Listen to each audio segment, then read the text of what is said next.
Bueno, estos son mis disclosures. Uy, se mueve, espero que no afecte mucho, creo que está un poco movido. Bueno, en el mundo hay aproximadamente 850 millones de personas con enfermedad renal crónica. Del 30 al 50% de niños y del 10 al 30% de adultos tienen una causa genética, infraestimando unos 150 millones de personas en el mundo pueden tener una enfermedad renal hereditaria. Por lo tanto, la enfermedad renal hereditaria es una porción importante de la enfermedad renal crónica. Un porcentaje importante de pacientes con enfermedad renal crónica llegan a la necesidad de diálisis o trasplante sin diagnóstico o con uno incorrecto. Estos son registros el europeo, el americano, Madrid y Cataluña, y podéis ver como todos tenemos ahí un quesito de desconocido, pero no solo eso, sino que tenemos un quesito horrible de hipertensión o vascular. Y este quesito no nos gusta nada, esta proporción de pacientes, porque en realidad la nefropatía hipertensiva no está nada bien definida, no se puede diagnosticar por biopsia, no se correlaciona bien en los países o regiones el porcentaje que dicen de nefropatía hipertensiva con la prevalencia de hipertensión en esa región, con lo cual en realidad, bueno, pues casi todos los pacientes con enfermedad renal crónica tienen hipertensión y no por eso tenemos que poner esa etiqueta, ¿no? Que es como ya nos hemos quedado tranquilos. Nefropatía hipertensiva, pues no, busquemos más.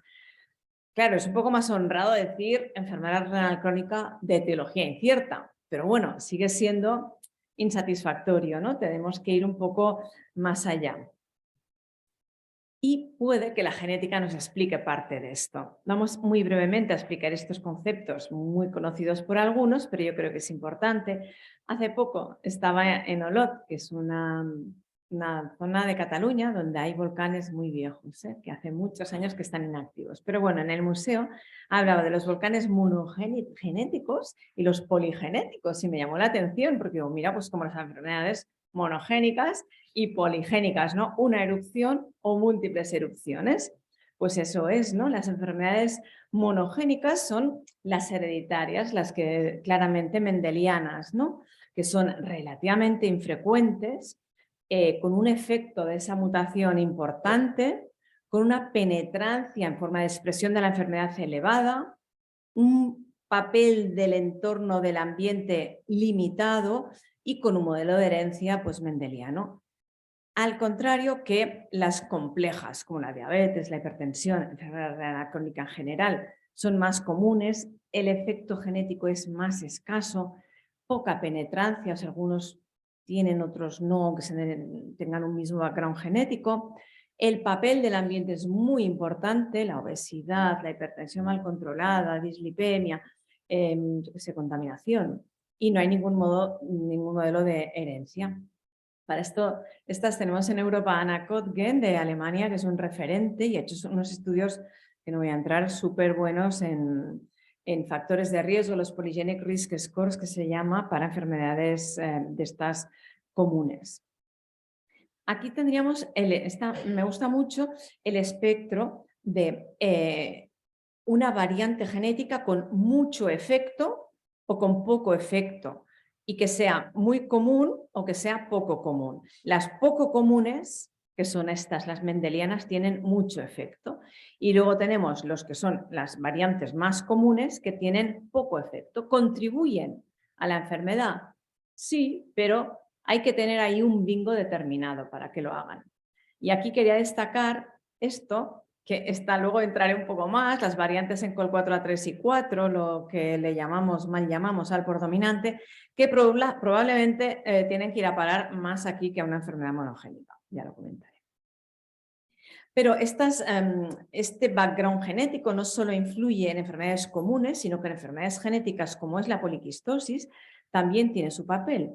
Por ejemplo, en este caso es un paciente con una mutación truncante en PKD1, o sea, lo peor de lo peor. Claro, aquí tiene mucho peso la genética y poquito el background genético, los factores ambientales. Pero una mutación al revés muy leve, una missense en PKD2, pues ahí que la edad de diálisis, si es que llega, es muy tarde, pues ahí pesan mucho más los factores, otros factores genéticos y factores ambientales. Por lo tanto, estas variantes genéticas también tienen su peso en enfermedades monogénicas. Bien, para el estudio de la enfermedad renal crónica, lo que estamos acostumbrados a hacer es análisis de sangre, de orina, imagen y biopsia. Básicamente ahí nos ceñimos, ¿no? Pero bueno, ¿qué hay de los test genéticos? Hay más de 300 genes causando un número elevado de enfermedades, y los que nos dedicamos a esto las dominamos todas. Esto es un estudio que me gusta mucho del grupo de Columbia, liderado por Ali Garabi, publicado en el New England en el 18, con más de 3.000 pacientes con enfermedad renal crónica. Hay que decir que la mayoría de ellos muy avanzada, incluso en tratamiento renal sustitutivo, adultos, y vieron que el 9,3% tenían una enfermedad monogénica, de las que hemos dicho, con poco frecuentes y con mucho peso de la genética. Y de estos, un 17% tenían la etiqueta esta tan fea, de nefropatía desconocida. La gran mayoría eran de herencia dominante y la gran mayoría también se encontraron solo en un paciente. Esta es una desgracia que tenemos en nefro. Casi ninguna de estas enfermedades, muy pocas, tienen una mutación más frecuente. La gran mayoría, cada familia tiene la suya. Pero además tengamos en cuenta que en este estudio, que era con exoma, PKD1 no se cubría bien. En general hay algún exón que no queda bien cubierto y MUC1 no se pudo analizar porque no se analiza por exoma. Entonces, esto lo decía porque está infraestimado este 9,3%. En realidad es más, y también porque había muchos pacientes con mucha enfermedad renal crónica. Si es más leve, pues tampoco quedan reflejados aquí. Pero bueno, vemos que la primera causa es la poliquistosis de esta enfermedad renal crónica grave, diríamos, pero la segunda, los genes del colágeno 4. Si tenemos en cuenta que muchos pacientes con nefropatía relacionada con estos genes solo tienen microhematuria, pues probablemente sea la enfermedad, seguro, es la enfermedad renal hereditaria más frecuente. El diagnóstico previo de estos pacientes de las enfermedades más comunes, fijaros, unos cuantos tenían nefropatía hipertensiva, otros nefropatía de origen incierto, y el Alpor ya es el drama máximo porque tenían enfermedad glomerular equivocada, digamos, no bien encasillada. Y un breve comentario, porque esto es un tema muy caliente actualmente, con mucha discusión. La forma ligada al X del Alpor es la que suena a todo el mundo, ¿no? Varones mucho más afectados que mujeres, hipoacusia, alteraciones oculares. Bueno, pues sí, 90% de los varones en diálisis antes de los 40 y 20% de las mujeres antes de los 60. Una enfermedad rara, 1 de cada 2.300. Pero ¿qué ocurre? Bueno, tenemos la forma recesiva, igual, grave en varones y mujeres y muy infrecuente, pero tenemos esta forma dominante que en un estudio reciente del UK Biobank vieron que 1 de cada 106 personas tiene una variante patogénica. Con lo cual, claro, le vamos a llamar síndrome si solo no afecta ni a oído ni a vista, porque síndrome es que afecta más de un órgano, solo afecta al riñón y encima muchos no tienen ni microhematuria, les vamos a llamar pacientes, enfermedad. Bueno, de ahí esa flechita que me llevaba este caso hacia variantes con un peso que pueden modificar incluso la gravedad de otras enfermedades. Esto es un estudio que hicimos nosotros con un número importante, 252 pacientes con estas mutaciones. Pero ¿qué pasa? Que esto está sesgado. Son pacientes que pisan el hospital. Los que solo tienen microhematuria de vez en cuando es que ni se diagnostican. Y algunos de estos, 1 de cada 106, es que no tienen ni microhematuria. Con lo cual, con su sesgo inherente, pero sí que vimos que era más leve, muchísimo más leve que el Alpor clásico, y con una buena supervivencia y con proteinuria, pero una proteinuria súper leve comparada con el Alpor ligado al X o el recesivo. O sea, realmente queda mucho por saber y no nos ponemos de acuerdo con qué nombre darle.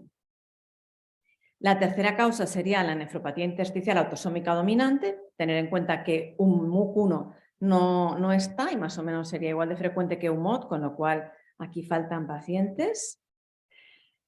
Y decir que hay muchos estudios en los que se ha visto el rendimiento del estudio genético. Por ejemplo, esto era una población pediátrica, pues un 32%. Esto era un estudio nuestro, en menores de 30 años inició la enfermedad renal crónica, pues, y unos criterios muy estrictos que pintasen mucho a genético, pues 65%. Pero es que estos, según los criterios que se usan, el rendimiento del estudio genético, pues mira, de 14 a 60 y tantos, ¿no? Esto se debe a que, según qué enfermedades, una enfermedad tubular, una tubulopatía, con toda probabilidad es genética. Una quística bastante a menudo, pero luego tenemos los síndromes nefróticos, proteinurias y tal, que la verdad que el porcentaje global es bajo. Las CACUT, malformaciones del tracto urinario, bajo, a menos que de entrada digamos que sea bilateral o que tenga antecedentes familiares o que sea sindrómico, entonces vale, pero si no, poco frecuente. Uno de los predictores más importantes es la historia familiar con sentido común, porque que tenga un abuelo que entró en diálisis a los 90 años por diabetes, pues eso, a ver, sentido común, ¿no? La edad de inicio, la edad de insuficiencia renal es tan clave que a mí me duele mucho oír nunca que alguien de menos de 40 años tiene una nefropatía no filiada, por favor, estudio genético, o que tiene una nefropatía hipertensiva, o yo qué sé, cosas turbias, esclerosis mental focal con poca proteinuria, estudio genético. La metodología también varía el rendimiento, como ha explicado Miguel. Y luego el esfuerzo que se hace en clasificar las variantes, si se hace segregación familiar, estudios funcionales, si se repesca este resultado negativo posteriormente. Bueno, ¿y qué tenemos sobre la nefropatía de origen incierto? No he entrado en detalle en estudios, pero con este metaanálisis nos sirve bastante. Alrededor de un 22% de pacientes con nefropatía de origen incierto, que les dejamos esta etiqueta y los mandamos a diálisis o trasplante, tienen una enfermedad hereditaria. Con lo cual, importante añadir el estudio genético al estudio de enfermedad renal crónica. Una dificultad de estas enfermedades es que tienen un espectro muy amplio. Está claro que estos son perros, ¿verdad? Nadie tiene ninguna duda. Pero estos son perros. Son perros. Esta especie de cordero es un perro. Esta personita con orejas también es un perro. Bueno, entonces lo mismo pasa con las enfermedades hereditarias. Por ejemplo, esta mujer que tiene un angiomiolipoma en cada riñón y nada más, tiene una esclerosis tuberosa, pero se parece bien poco a la definición que tenemos en mente, ¿verdad?, de esclerosis tuberosa. Igual que este señor de 52 años con una esclerosis mentaria focal y microhematuria, y nada más, no se parece en nada a lo que nos explicó el doctor Cecil Alpors con hipoacusia, insuficiencia renal muy agresiva en jóvenes y alteraciones oculares. Pues bien, este amplio espectro fenotípico, hay muchas explicaciones. Se puede haber un mosaico, o sea que no todas las células del cuerpo expresen esa mutación. Este background genético que decíamos, genes modificadores, genes que predisponen a enfermedad, distintos genes causando la misma enfermedad más o menos grave, PKD1, PKD2, por ejemplo, distintas mutaciones causando enfermedad pero con distinta gravedad, lo que decíamos, mutaciones truncantes o no truncantes, etc. La penetrancia incompleta, hay gente que tiene la mutación y no presenta la enfermedad, esto también lo vemos, según en qué enfermedades, en poliquistosis con la edad no ocurre. Las mutaciones de splicing, que también pueden modificar mucho la expresión, la regulación epigenética, seguro que tiene un papel importantísimo, pero hasta el momento se nos escapa bastante en humanos estudiar esto. Factores ambientales y la inactivación del cromosoma X en las enfermedades ligadas al sexo. ¿Qué beneficios? Decimos que hacer estudio genético en enfermedad renal crónica, ¿qué beneficios nos aporta? Pues bueno, hay enfermedades con un tratamiento claro que funciona, ¿no? Poliquistosis, Fabry, hiperoxaluria, cistinosis, en fin, tubulopatías. Tiene un tratamiento. Perdernos ese diagnóstico y no poder tratar, pues es una pena. Luego hay otras que no tienen un tratamiento específico, como el Alpor, por ejemplo, pero sí que tenemos mecanismos nefroprotectores que debemos poner en marcha. En otros casos lo que podemos es evitar daño con tratamientos agresivos, síndromes nefróticos y tal, que tratamos con inmunosupresores y en realidad es una enfermedad genética.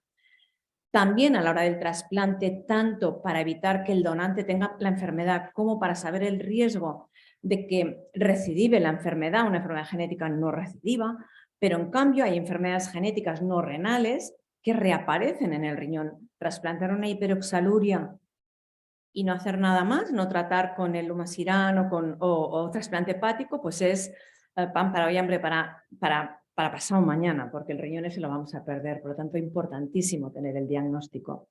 Luego, las manifestaciones extrarrenales que comporta esa enfermedad. Si tenemos el diagnóstico, podemos ir a mirar el oído, el ojo, otros órganos que no teníamos en mente. Y sobre todo, el diagnóstico de una enfermedad genética permite hacer el asesoramiento genético y permite, si la familia lo desea, no tener hijos con enfermedad.